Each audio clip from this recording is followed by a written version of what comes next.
Welcome everybody to Get Real with Morton. Today I'm joined by my trusty colleague, George Reale. We work together. We have a thing we call Team Big where we do big things. We do. Today we are going to give the viewers a treat in that George is going to interview me. We're going to have a discussion and we're going to talk about Strata Renewals, which is an area that's getting a lot more prominence, I suppose, out there in the market. Yes. We're going to talk about some of those and give hopefully some people some tips. Yeah.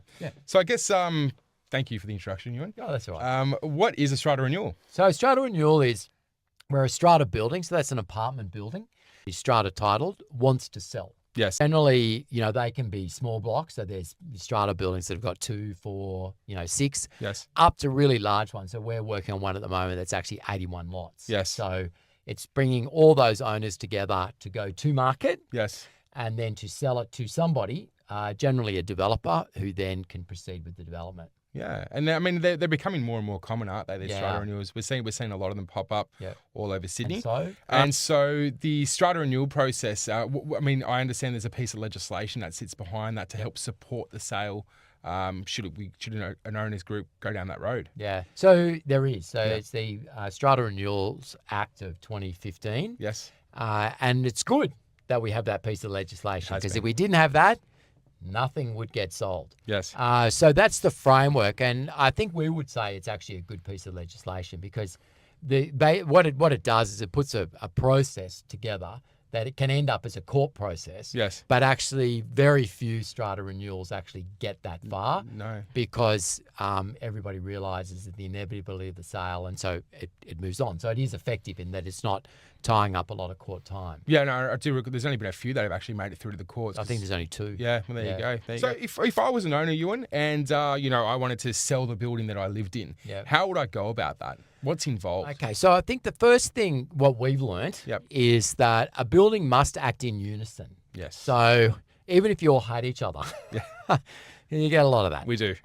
So you got tensions in buildings between owners, but I think everyone needs to put that aside and decide whether they're going to sell together as a group. Generally, the thought of selling comes from 2 main reasons, really. First one is that the land is such that you can build something much bigger on it. Yes. So by selling it, everybody gets more for their apartment than what they'd get normally. Yeah. And the second reason is really it's about maintenance of the building. So buildings get to the end of their lives. Yeah. They do. So, we're working one at the moment. It's just really obvious that the best thing that can happen to it is something else takes its place. Yeah. So, buildings that are facing high levies or big problems, actually selling it off could actually be a good outcome. You mentioned, getting a better price if the building was to sell in Unity.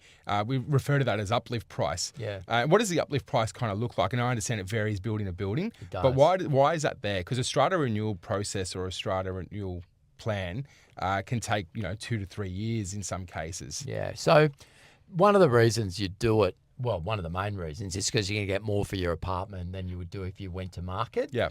And so there's what your unit's worth in the market. Everybody needs to assess that. And then it's what can happen on that land. Yes. And I suppose that gets complicated too, because sometimes the planning is in place, sometimes it's not. Correct. So developers may be taking a punt on what they can do there. Yes. And then they do a whole feasibility study about what can they build there, what can they sell it for, and that translates back to a price to the unit owner, which is has what we call the uplift. So there's what it's worth, and then there's an uplift, which is a premium generally that you get by selling it to a developer, and that premium can be anywhere from 40 to 100%. Yeah, great. Yeah, that's true. So we are seeing that in some of the stuff that we're working on at the Definitely. moment. Why would a developer want to buy something that's going to take 2 to 3 years to complete on? Well, I mean, a lot of developers do that anyway, Yeah. because the way the planning, we can do a separate podcast on that. We can. The way the planning works is they've got to do planning processes that can take 2 to 3 years. That's Planning the reality proposals as of well. the planning. A lot of developers on a lot of sites do that anyway. Yeah. But probably the main thing is, are developers attracted to strata renewals? And I would say on the whole, no. No, because they are complicated. They are complicated.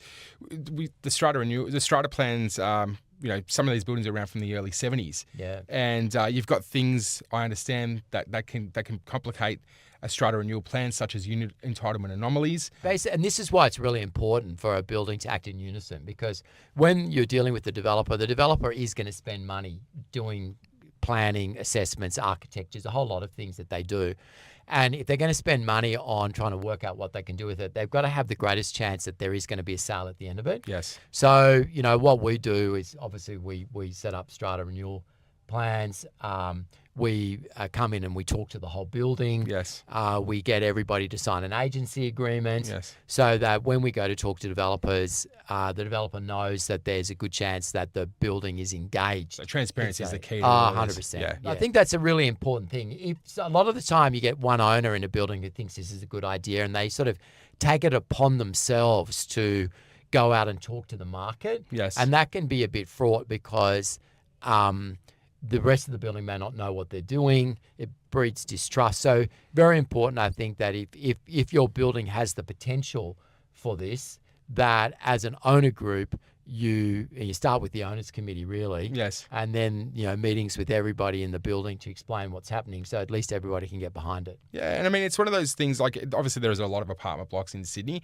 A strata renewal doesn't suit every single building based on planning and location and size. Yeah, that's it. So there are different things that you need to consider when looking at this about, is our building suit or not? Yeah. And should we explore that? And I guess that's something that we do as well. We explore that on behalf of the owners committees or the strata renewal committees. I think also you got to understand that not all owners are the same. So everybody has different needs. So an investor will have a different need over an owner-occupier. And then it all comes down to also the resources of each individual, because if the sale or the settlement's going to be 2 or 3 years away, then you've got to, for some people, they get really worried that, yes, they might be getting a big price, but is that price going to be enough for them to buy an equivalent unit in the area that they're living? And if you don't have the resources for to go and buy a property without selling your existing one, it can become very stressful. Yes. So I think everybody has to just take a step back and understand that different owners have different needs, and everybody needs to work through that. Now, there are two special numbers in a strata renewal process, 75 and 100. Yeah. Do you want to explain what that means? And the initial thing is you need to get 75% of owners, like to do a strata renewal and to use the Act, you need to have 75% of owners and 75% of the unit entitlement vote yes to the sale. So there's a whole bureaucratic process that sits behind that. So that's the trigger. If you get to that and you can do a strata renewal, well, pretty much, I think for the 25 that don't want to sell, there's an inevitability that sale might happen, and you need to get behind it. And then obviously 100%, you can only, the developer doesn't want 75%, they want 100%. They do, and that's when we refer to a multi-lot sale. That's it. Yeah, so try and get it all done at one state in one go. Yeah. Okay.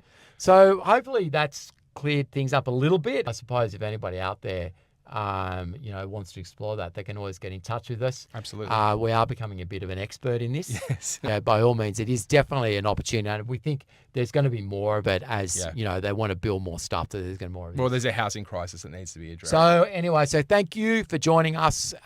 This is Get Real with Morton. We'll see you next month.